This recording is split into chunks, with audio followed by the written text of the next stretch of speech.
Ok, listo. Creo que podemos Hacer ahora sí comenzar con la sesión del día. Déjenme les comparto el material con el que vamos a trabajar el día de hoy. ¿Sale? Ya en que estamos trabajando con estas diapositivas para hacer todo un poquito más visual. Al final de cuentas estamos viendo los temas de manera muy rápida. Entonces sí necesito que ustedes vayan observando algunas cosas. Por eso es que lo estamos tratando de hacer todo con diapositivas, con imágenes, con algunas representaciones de algunos modelos para que lo podamos ir haciendo de manera más sencilla, ¿no? Entonces, vamos a comenzar con lo que nos quedamos la semana pasada. La semana pasada, en la última sesión o en la sesión número 4, todavía alcanzamos a ver las características de los diferentes estados de agregación de la materia, ¿no?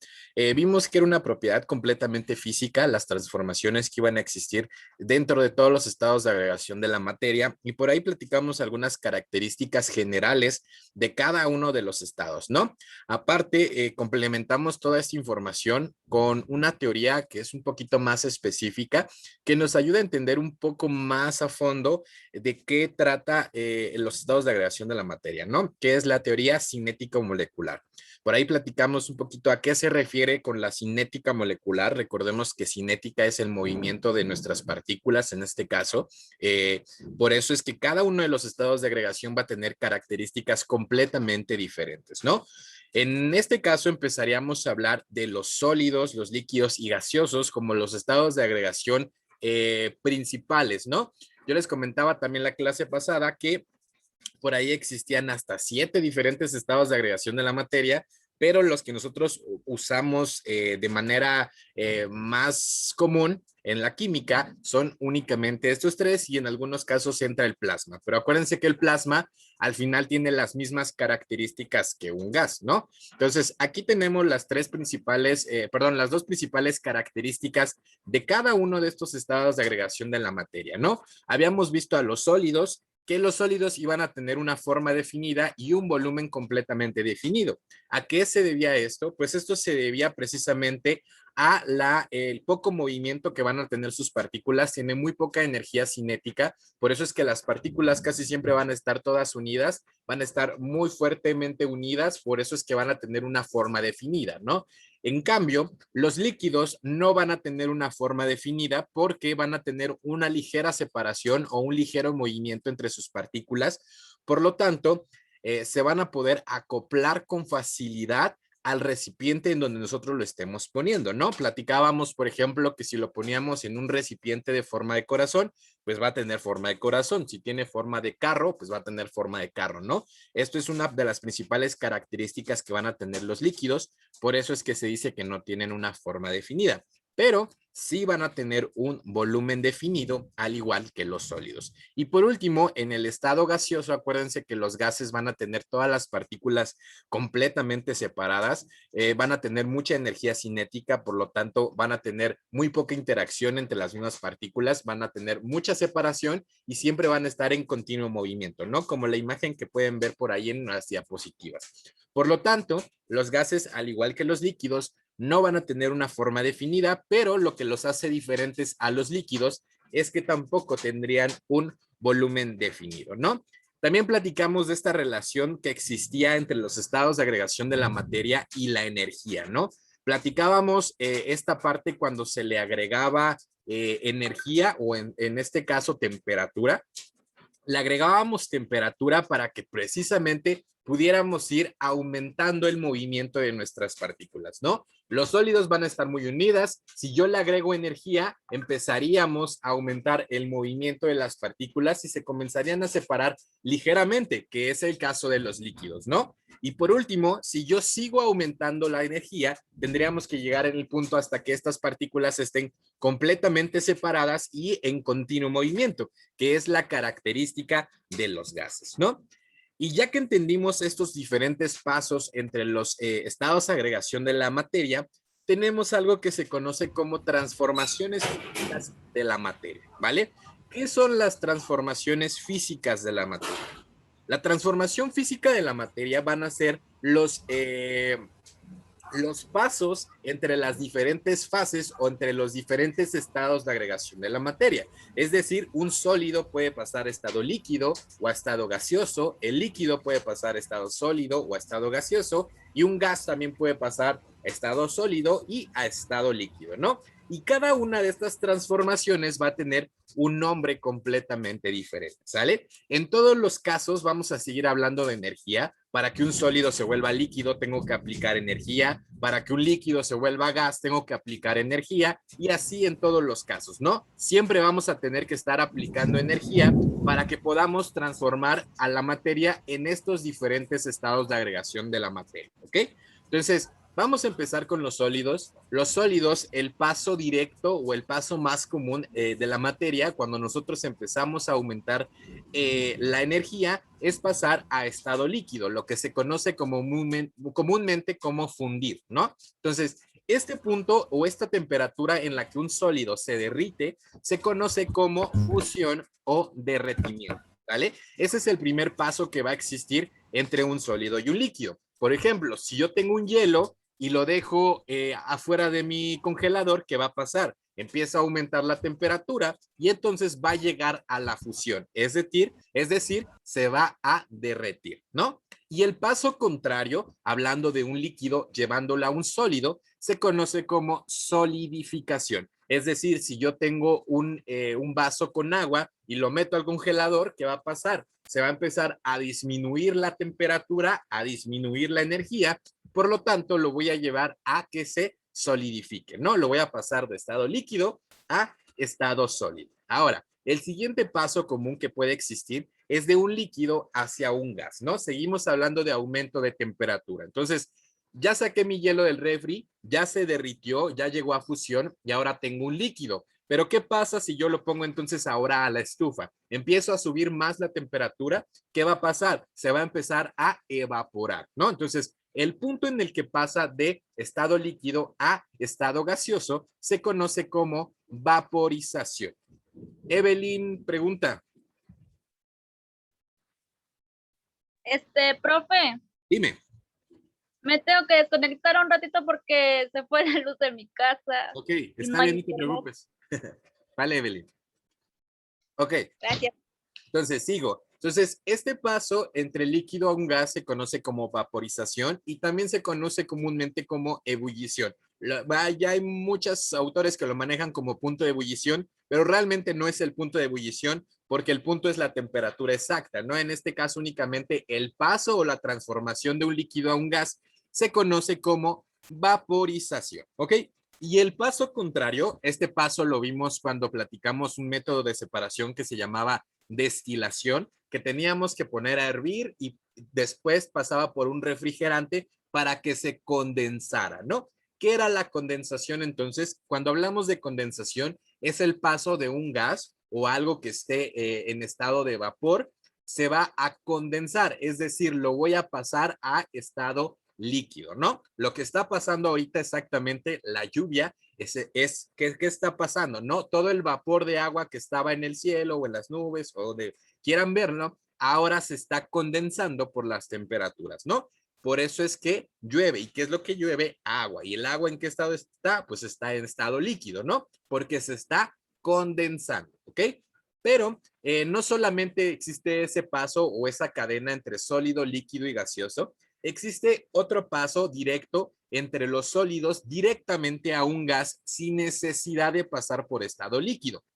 Esta es una característica que no todas las sustancias los van a tener. Son algunas sustancias específicas que llegan a tener esta característica de pasar de estado sólido a estado gaseoso o de estado gaseoso o a estado sólido de manera directa, sin necesidad de pasar por estado líquido. Como lo acabo de mencionar, comúnmente o las sustancias más comunes en nuestra vida cotidiana tienden a pasar por los tres estados de agregación. Si yo quiero tener un sólido y lo quiero llevar hasta un gas, primero va a pasar a estado líquido y posteriormente voy a llegar al gaseoso, ¿no?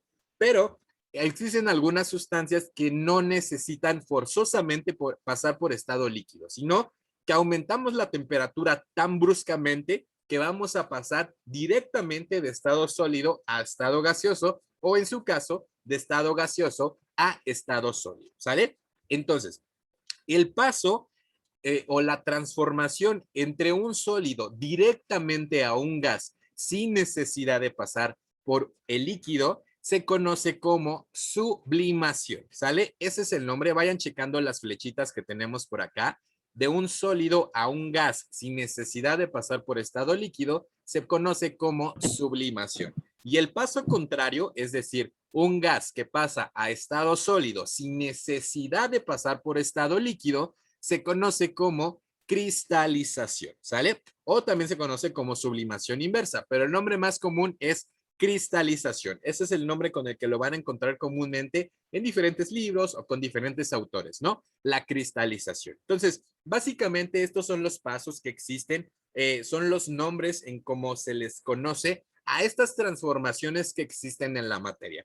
Recordemos que toda la materia va a tener esta capacidad de transformarse en los diferentes estados de agregación de la materia. Claro, va a depender del componente que tengamos, va a depender si tiene combustión muy fácil, se llega al punto de combustión muy fácil. Por ejemplo, una madera o un tronco no lo voy a poder fundir y volver líquido, ¿no? ¿Por qué? Porque tiene la característica de que se puede llevar a combustión con baja temperatura. Entonces, va a depender del material del que estemos hablando, pero en general la mayoría de componentes van a poder pasar por los diferentes estados de agregación de la materia. Quizá lo único que va a poder variar es la cantidad de temperatura que yo tengo que aplicarle, ¿no? Para que pueda llevarse a la transformación. Por ejemplo, estamos hablando del agua, ¿no? El agua con temperaturas muy bajas, parcialmente bajas, vamos a poder transformarlas en los diferentes estados, ¿no?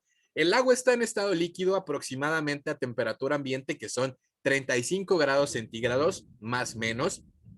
Y si yo lo llevo al congelador de mi casa, lo voy a solidificar, va a pasar a estado sólido, ¿no? Que va a ser aproximadamente a unos 0 grados centígrados, ¿no?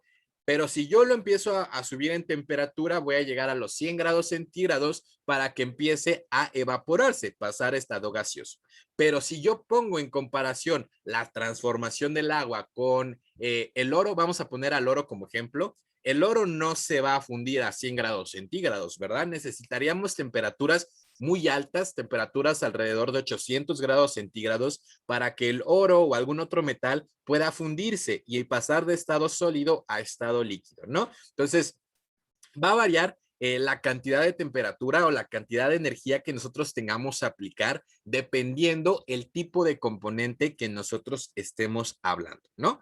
Pero en general, como se los mencionaba hace un momento, casi todos los componentes que no tengan o que no lleguen a combustión van a poder transformarse en los diferentes estados de agregación de la materia, ¿ok? Entonces, vamos a seguir continuando. Esto es respecto a la materia. Con eso estaríamos cerrando este pedacito de materia. Ya ven que todo lo que hemos visto al final de cuentas es como la parte introductoria, vamos a llamarlo de alguna manera, en cuanto a la materia. Al final estamos hablando de química y química estudia la materia, entonces ahorita vimos todas las generalidades y características que teníamos que ver de acuerdo a la materia, ¿ok? Entonces, con este tema estaríamos cerrando todas las especificaciones de la materia y ahorita nos vamos a meter un poquito más a fondo en la materia, ¿sale? Valga la redundancia, ¿ok? Entonces, vamos a comenzar a hablar acerca de los átomos. Si ustedes se acuerdan, cuando recién comenzamos a hablar acerca de la materia, mencionábamos que los elementos o los átomos eran la parte más pequeña de la materia. Por lo tanto, es importante conocer qué es un átomo, cómo es su estructura, cómo está conformada, cómo es que funciona dentro de la materia, ¿no? Cómo forman estas estructuras de la materia que se conocen, ¿ok? Entonces, vamos a comenzar a hablar un poquito antes en algo que se conoce como modelos atómicos, ¿ok? ¿Qué son los modelos atómicos? Anteriormente, vamos a hablar un poquito de historia ahorita, pero muy leve. Pues anteriormente realmente no se conocía a ciencia exacta qué era un átomo o cómo estaba conformada la materia.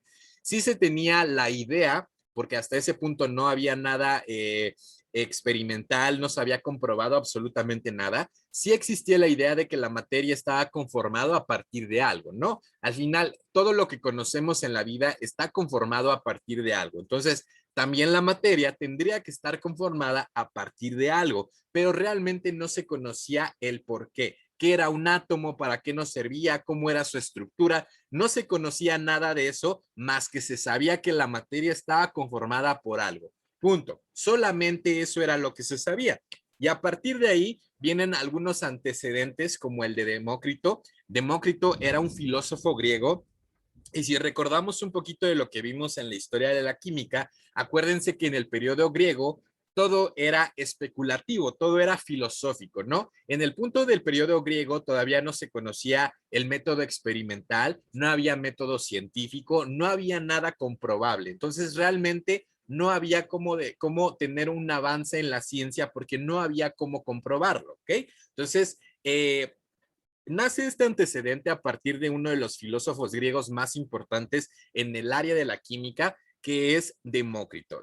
Demócrito nos dio un postulado que nos decía que la materia estaba formada a partir de partículas indivisibles, es decir, la materia estaba hecha de partículas muy pequeñitas que ya no las íbamos a poder dividir en algo más pequeño, porque se supone que era la partícula más pequeña, ¿no?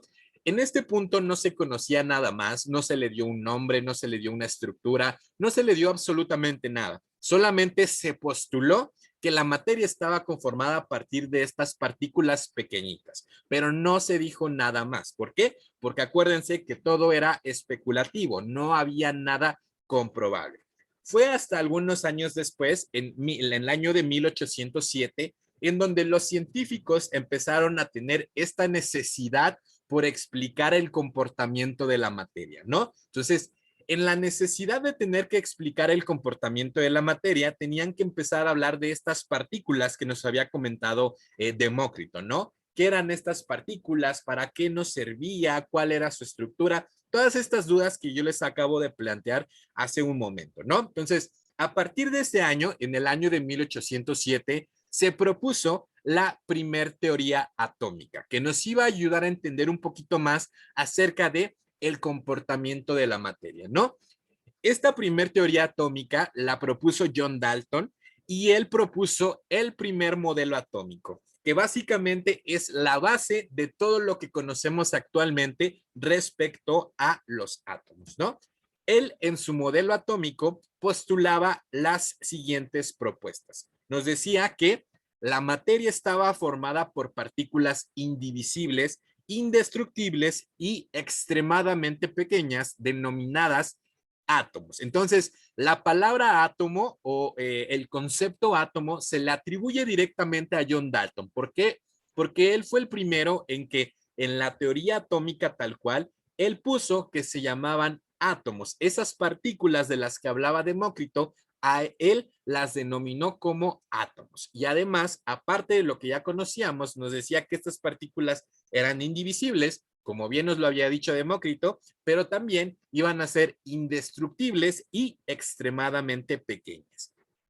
Otro de sus postulados muy importantes que nos indicaba John Dalton era que los átomos de un mismo elemento tenían que ser idénticos. Entonces, estamos hablando de características individuales de los elementos, que era una forma también de tener que explicar la materia, ¿no? Cómo funcionaban los elementos que se supone que son la parte más pequeña. Ahorita ya se sabía que se denominaban átomos, pero también se dijo que los átomos de los mismos elementos tenían que tener las mismas características. Es decir, si yo tenía un átomo de carbono y tenía aparte otro átomo de carbono, tenían que tener exactamente las mismas características para que se pudieran considerar ambos carbono. Si alguno de estas dos tenía alguna diferencia, entonces no eran idénticos. Y si no eran idénticos, no podíamos decir que eran del mismo elemento. Y a partir de ahí nace este tercer postulado que nos dice que los átomos de elementos diferentes tienen masa y propiedades diferentes. Es como la secuencia de postulado número 2, mismos átomos, mismos elementos, y si tenemos una diferencia de átomos, íbamos a tener diferentes elementos, ¿no? Por lo tanto, nace un tercer postulado que nos dice que los compuestos se forman por la unión de átomos. Chequen la imagen que yo les puse aquí por debajo. Ahí tenemos diferentes esferas que básicamente esa fue la representación que usó John Dalton en su modelo atómico. El modelo atómico de Dalton era una sola esfera de diferentes tamaños y de diferentes colores que nos iban a ayudar a identificar de manera gráfica o de manera visual las diferencias entre los átomos. Miren el tamaño del átomo de oxígeno. Es de color azul, tiene un tamaño mediano en comparación con el del hidrógeno. El hidrógeno es de color rojo, naranja y es muchísimo más pequeño en comparación del oxígeno. El nitrógeno es un poquito más grande que el hidrógeno, pero más pequeño que el oxígeno y aparte es de color morado, ¿no? Y en el caso del carbono, en estos ejemplos, es el átomo más grande, es de color verde. Entonces, si se dan cuenta, estamos hablando de 4 diferentes elementos. Son elementos completamente diferentes, por lo tanto, van a tener una representación completamente diferente siguiendo el modelo atómico de Dalton, ¿no? Si tuviéramos el caso de tener 2 oxígenos, tendríamos que tener 2 bolitas color azul exactamente del mismo tamaño porque estaríamos hablando del mismo elemento. Y si hablamos de elementos diferentes, tendrían que tener una masa y propiedades completamente diferentes, ¿ok? Entonces, el modelo atómico de Dalton es el primer modelo atómico, como ya lo hemos mencionado, y por lo tanto es el más sencillo de alguna manera, ¿no?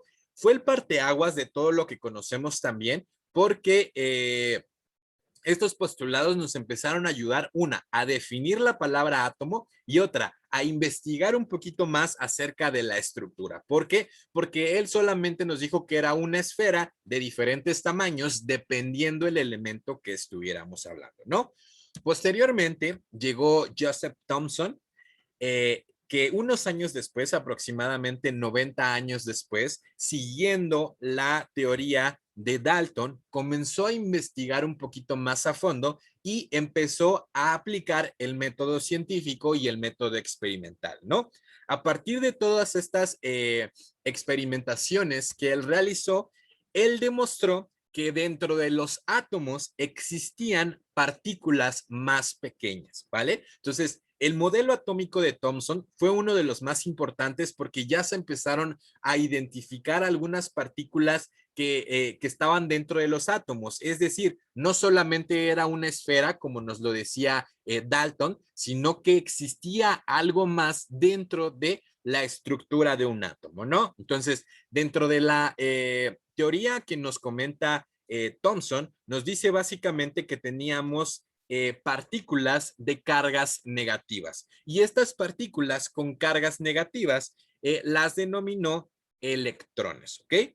También predijo que en el núcleo habían partículas con cargas contrarias que se conocían, bueno, no, hasta ese punto no se conocían con ningún nombre, él únicamente identificó que existían partículas con cargas contrarias, mas nunca denominó esas partículas con ningún nombre. Lo único que él sabía es que existían 2 subpartículas dentro de los átomos, a una de ellas, la que tenía carga negativa, denominó electrones, pero a las que tenían cargas contrarias, que en este caso eran partículas con cargas positivas, únicamente logró ver que existían, mas nunca le dio un nombre, ¿no? Entonces, aquí tenemos el modelo atómico de Thomson.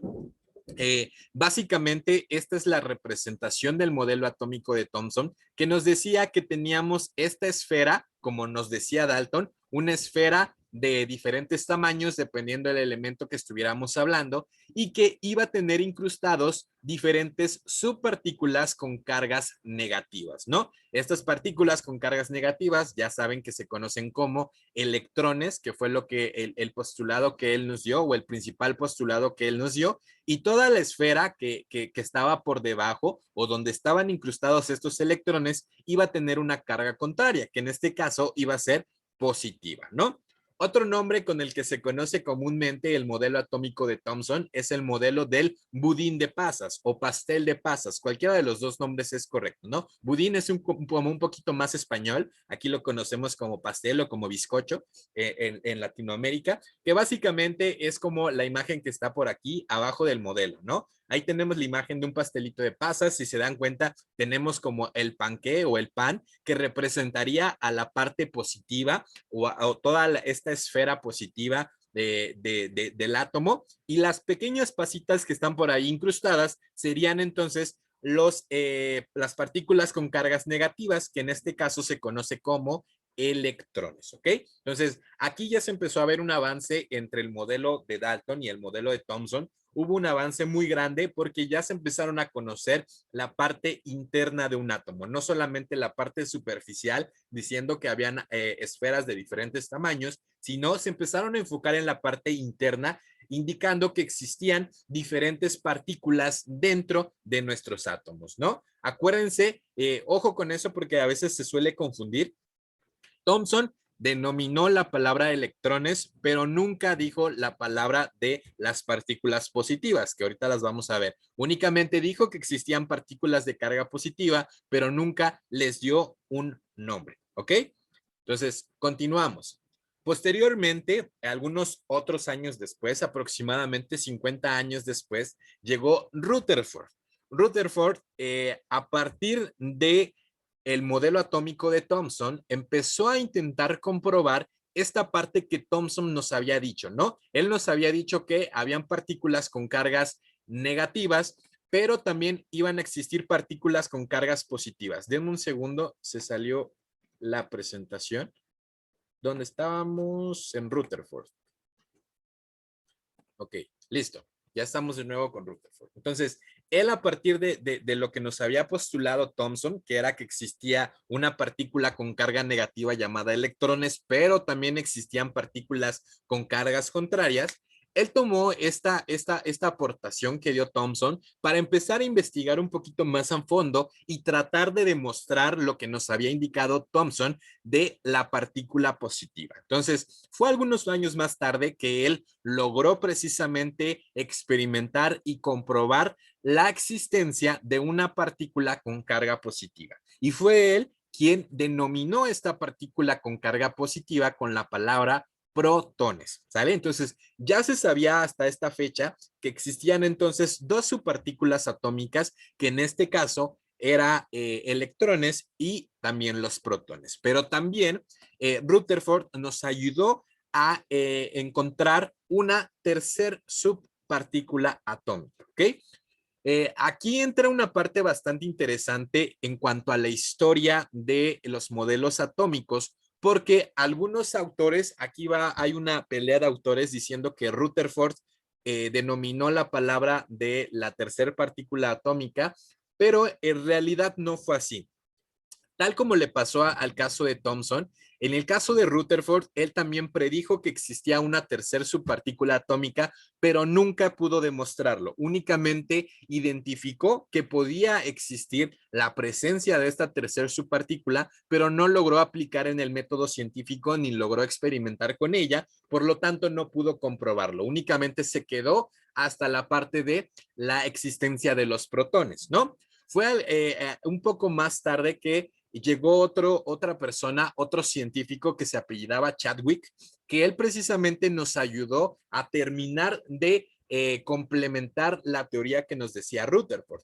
Acuérdense que Rutherford ya nos había dicho la palabra protones y nos había dicho que existía una tercera subpartícula atómica, pero nunca experimentó con ella. Entonces, Chadwick empezó a experimentar tomando toda la teoría atómica de Rutherford y logró demostrar entonces la existencia de esta tercer subpartícula atómica que denominó neutrones, ¿ok? Entonces, la palabra neutrón realmente se le adjudica a Chadwick. Él fue quien logró comprobarlo y la denominó. Lo comento esto porque algunos autores, como les mencionaba, dicen que Rutherford dijo protones y dijo neutrones, pero realmente no fue así. Sí dijo protones y dijo que existía una tercera subpartícula, pero nunca la denominó, sino fue hasta Chadwick que logró denominar a esta partícula como neutrones, ¿ok?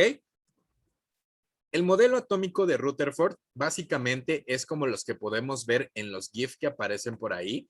Es una de las imágenes más representativas en cuanto a la química, en cuanto a los átomos en general. Se usa mucho esta imagen para la representación de un átomo, ¿no? Y eso que no es como la más cercana a la actualidad.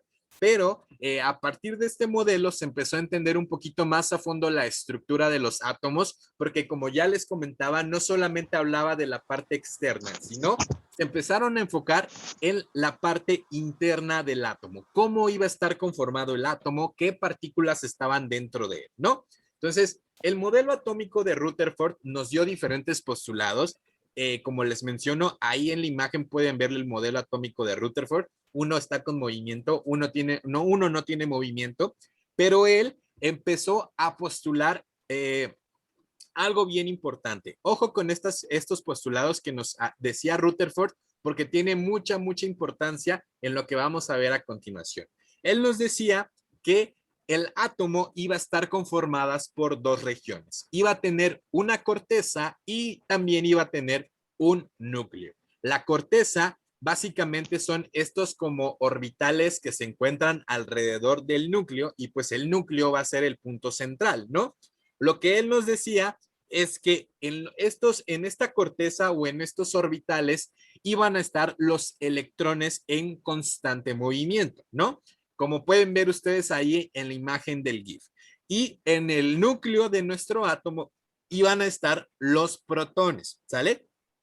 Aquí es donde de nuevo entra la parte histórica que acabamos de mencionar. Si se dan cuenta, en la primera imagen solamente aparece un circulito color rojo, porque realmente ese es el modelo original de Rutherford. Rutherford nos decía que en el núcleo habían protones. ¿Por qué? Porque todavía nunca había demostrado que existía esta tercer subpartícula atómica, ¿no? Entonces, habían protones en el núcleo y habían electrones girando alrededor del núcleo. En la imagen que tenemos en la parte de abajo, ya tenemos el modelo de Rutherford un poquito más actual, ya con esta aportación de Chadwick, que nos decía que existían también los neutrones, ¿no? Entonces, en este caso, el modelo atómico de Rutherford, ya actualizado o el más completo, nos dice que entonces en el núcleo iban a estar tanto los protones como los neutrones y girando alrededor del núcleo iban a estar los electrones, ¿sale? En el caso de la imagen de abajo, entonces, déjenme anotarlo por acá. Tenemos a los electrones que básicamente serían estos, los que están en color gris, serían nuestros electrones con cargas negativas, por eso le puse el símbolo de negativo a un costadito. Electrones, símbolo negativo. Las que están en color rojo funcionarían como nuestros protones, que tienen cargas positivas, y las que están en color azul funcionarían entonces como nuestros neutrones, que los neutrones van a tener cargas neutras, es decir, no van a tener ningún tipo de carga, ni cargas positivas ni cargas negativas, simplemente no van a estar cargadas energéticamente, por eso se conoce como neutrones, porque están neutras, ¿sale? Entonces, estos son las aportaciones del modelo atómico de Rutherford, ¿ok? ¿Hasta aquí vamos bien? ¿Alguna Sí, duda? profe. No, ninguna. Bueno, de parte mía, ninguna. Ok, No, perfecto. profe, ninguna. Ok, perfecto. Muchas gracias. Ok, entonces, todavía me quedan 3 minutos de esta sesión. Los vamos a ocupar para terminar lo que estamos viendo ahorita. Y vamos a terminar con el último modelo atómico, ¿sale? Este último modelo atómico lo voy a ver así rapidito porque lo vamos a volver a ver más adelante, ya que expliquemos un poquito más a fondo la estructura de un átomo. Entonces, lo voy a retomar un poquito más adelante, pero vamos a hablar un poquito de él ahorita, porque estamos viendo esta transformación entre los modelos atómicos, ¿no? Entonces, el último modelo atómico que vamos a ver es el modelo atómico de Bohr. El modelo atómico de Bohr básicamente es uno de los más importantes hasta la actualidad. Actualmente existen algunas teorías o algunas aportaciones de nuevos modelos atómicos, pero no están comprobados al 100%. Entonces, todavía no se considera tal cual un modelo atómico, ¿no? Entonces, el último modelo que se conoce es ya comprobado, perdón, es el modelo atómico de Bohr. Y el modelo atómico de Bohr va a tener muchísima relevancia en cuanto a la química, porque este modelo atómico nos va a ayudar a entender muchísimos principios relacionados con la química, como configuraciones electrónicas, como estructura de los elementos, como la tabla periódica, muchísimas cosas que tienen relación en la química, ¿no? Entonces, el modelo atómico de Bohr es de gran importancia precisamente por eso, porque nos ayuda a entender por completo cómo es que se realizan todos los cambios estructurales en la química, todo lo que se puedan imaginar relacionado a los átomos, nos ayuda a entender un poquito más a fondo el modelo atómico de Bohr. ¿Por qué? Porque es el modelo atómico que está más completo, ¿vale? El modelo atómico de Bohr y el modelo atómico de Rutherford no son tan diferentes, realmente no tienen tanta diferencia o en cuanto a las aportaciones, ¿no? Cambia un poco porque el modelo atómico de Rutherford, si se acuerdan, tenían diferentes orbitales y los electrones iban a estar hacia diferentes lados, ¿no? En este caso, el modelo atómico de Bohr nos da algunos otros principios como que va a tener diferentes orbitales. Como pueden ver ustedes en la imagen, aquí tenemos diferentes circulitos y estos orbitales son precisamente en donde vamos a encontrar a los electrones girando, ¿ok? Se me va a acabar el tiempo, entonces lo voy a pausar aquí tantito en donde nos quedamos. Voy a dejar de compartir. Nos vamos a desconectar y ahorita nos volvemos a conectar en un ratito más, ¿sale? Ahorita nos vemos.